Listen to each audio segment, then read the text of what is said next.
inside? What was going on inside? Look, I think today significantly is a day when many South Africans took back their constitution. It was clear that Jacob Zuma didn't have a case to start off with, and he wasted taxpayers' money today. That's why I'm glad that the cost order has been given against him.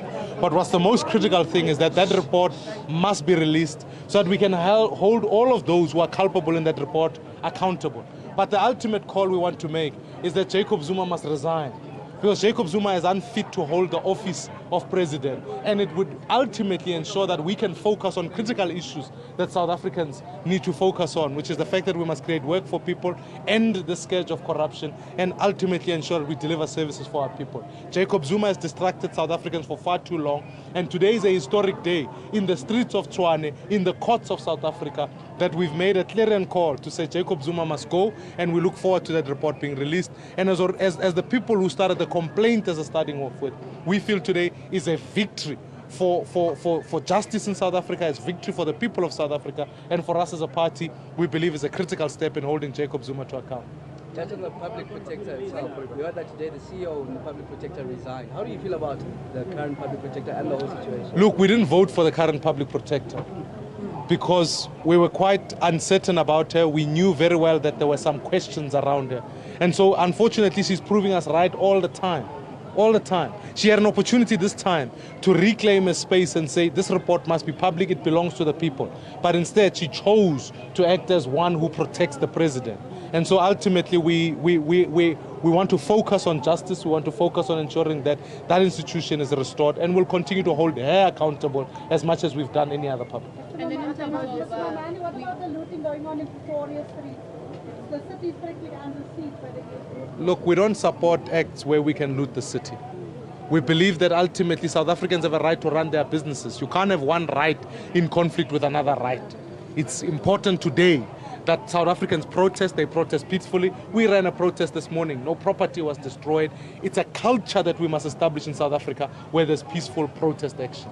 And then in terms of the withdrawal of the president of the incident, does this show a sign of admission, or can it be connoted to anything? Jacob Zuma is unfit to hold office.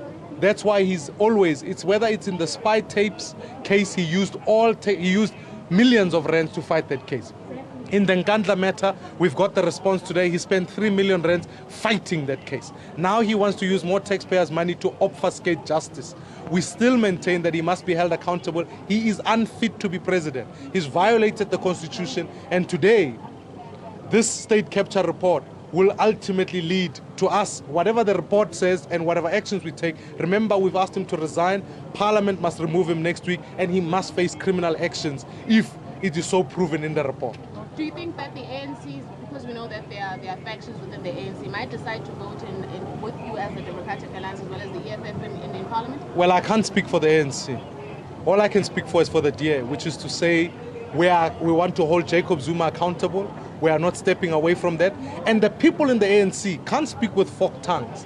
They can't stand up publicly and say Zuma must go, and then when the opportunity is presented to them for them to use the opportunity given to Parliament, given in the Constitution through Section 89 and 102 to remove the president, that they shy away from their responsibility. It's time that they man up now and put up their hands and say Zuma is unfit and therefore must be removed out of office.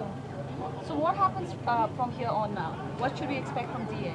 We are awaiting the report. As soon as the report is tabled, there are obviously multiple actions that are coming from that. I can't pronounce now until I've seen the full report in terms of what are the criminal processes that must take place, what are the parliamentary processes that must take place subsequent to it. But we believe the ultimate objective has always been to hold those who are responsible for state capture accountable.